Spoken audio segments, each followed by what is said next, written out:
Hi there, welcome to the channel. Welcome back if you're a return viewer. I'm Kerry and you're watching the Christchurch review of books. Without further ado, I'll launch into yet another review today, and this one is the Premonitions Bureau.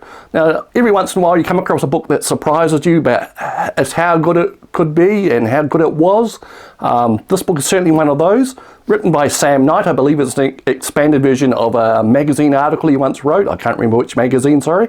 But it is most excellent. He could have gone down a simple sensationalistic route with this one and just played on the whole idea of premonitions and foresight and what have you, but he didn't. He made it something much more. And so, where do I begin?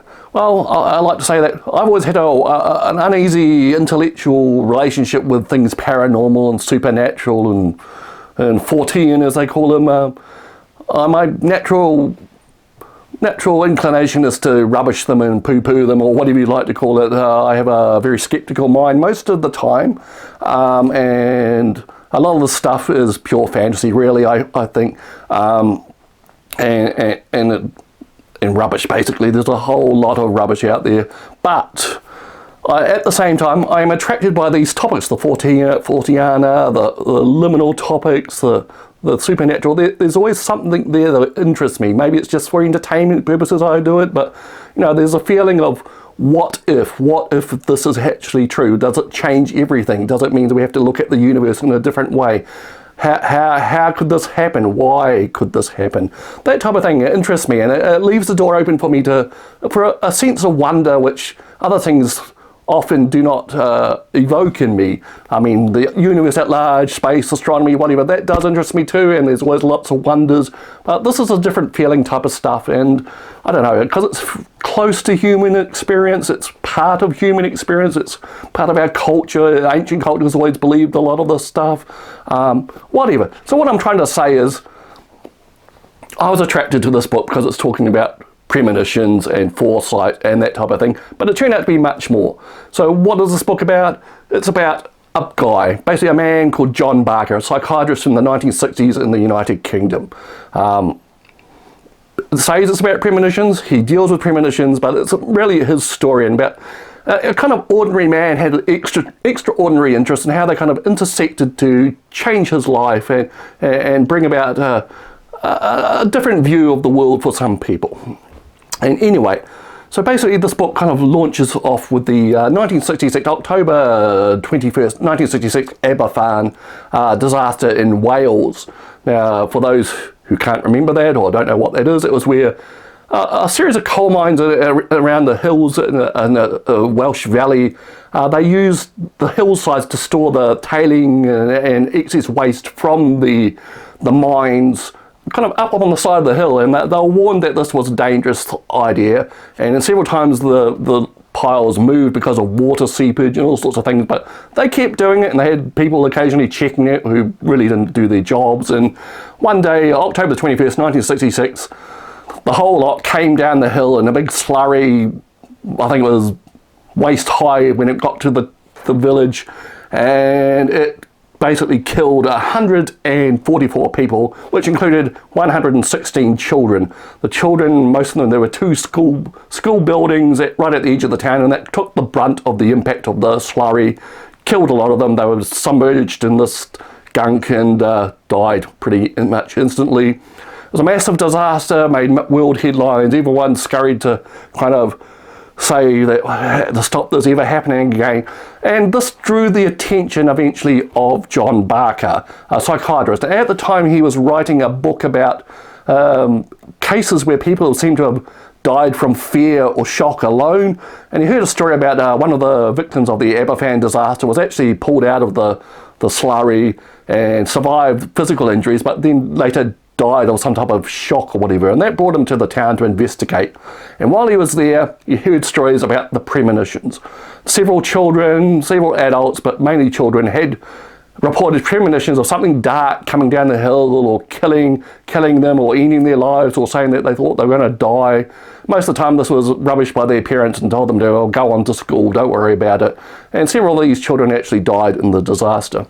Now this piqued Barker's interest massively, and he decided to make a study on premonitions, and as part of that he kind of joined up with a mild-mannered newspaper reporter called Peter Fairley. Now, Fairley was a science reporter for the Evening Standard newspaper at the time. He was heavily into the space race as it was at the time, and he was massively popular as a result. And he went on trips to America to study NASA stuff and visit the space centres and all that type of thing. And he was very well respected by his boss. So when he said he wanted to do something with John Barker, the editor agreed. And what they decided to do was set up the Premonitions Bureau, kind of like a news desk, mailbox type system. They had one employee that dealt with all the type of stuff.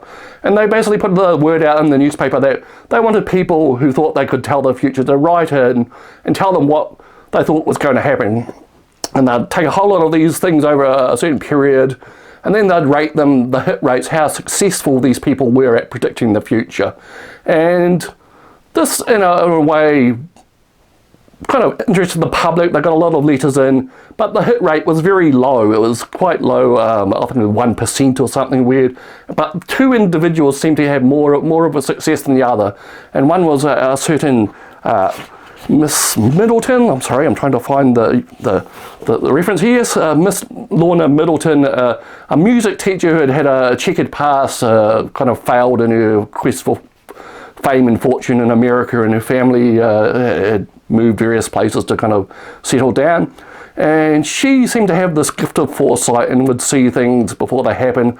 And another gentleman, which was part of it, well, another correspondent which had a greater hit rate was, let me see his name, Hinch. Oh dear. Sorry, I have lost my place. Doesn't matter. Alan Hincher, sorry. I'm getting confused with Hinch, who's coming up in the next video. Alan Hincher, he was a kind of mild-mannered gentleman who liked nothing more than to work in his garden, but he would have these terrible visions of disaster and feel almost physically ill as a result. Now, these two had a quite good hit rate, like I said, and they successfully predicted some air disasters and other events, but their predictions were probably vague enough to not be very helpful, not to narrow down where or when these things were happening. They're just kind of like generalizations of things were going to happen, and they're going to be bad, and the worse they were going to be, the more physically ill and disturbed Middleton and Hincher became. And they were in contact with Barker, and they became regular correspondents, and he kind of became part of their life, and they were part of his. Meanwhile, Barker was actually his real job in the National Health Service in the UK was a psychiatrist, and he worked at several psychiatric facilities, mental hospitals or asylums as we might call them. And the book diverges, a large chunk of the book is actually devoted to his work in these mental asylums or mental facilities, and how outdated, and understaffed and underfunded they were, and the conditions the patients had to put up with. They were basically abandoned to themselves, had to wear clothes until they became rags, and all sorts of horrible things like that. And he wanted to improve these things, but there was like an old guard which stopped improvements from happening. But Barker himself had some strange ideas. He was big on the idea of aversion therapy, where you would treat someone who wanted to stop smoking or something by giving them electric shocks when they smoked, and all sorts of things like that. He was big on that. I'm not sure where that came from in his personality, but it was one of his big ideas. And he and some others tried to improve things, but horrible things kept happening in the mental health system, culminating in a fire at one of the places that he was running. And his personal life kind of suffered as a result. He became physically ill, mentally unwell, a whole lot of stress, and at the same time he was trying to find a new house for his family. He had a young family, and this all kind of got a bit on top of him. And soon his star correspondents in the Premonition Bureau were warning him that there's something bad ahead for him soon, and he better watch out. It was all kind of vague, so he never really got a direct message of what or where or how. They were saying, "Oh, be careful when you drive," all that type of thing.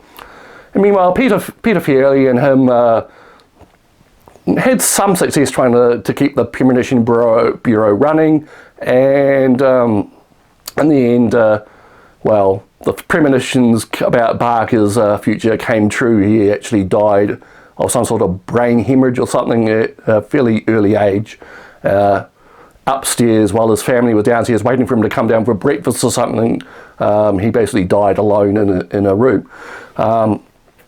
So, like I said, this is an excellent book. The divergence into other ideas and concepts, but beyond the premonition stuff, are really good, really well handled. You can tell it was a magazine article that was expanded several ways.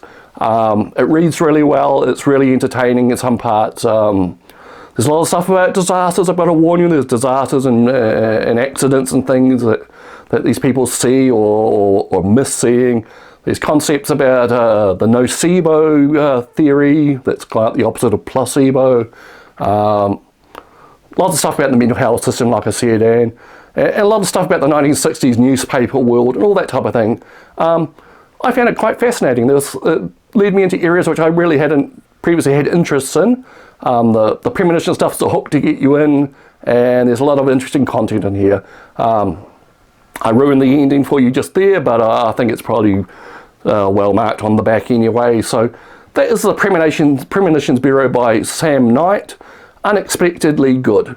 I've had this book around for a couple of years. I just got around to reading it.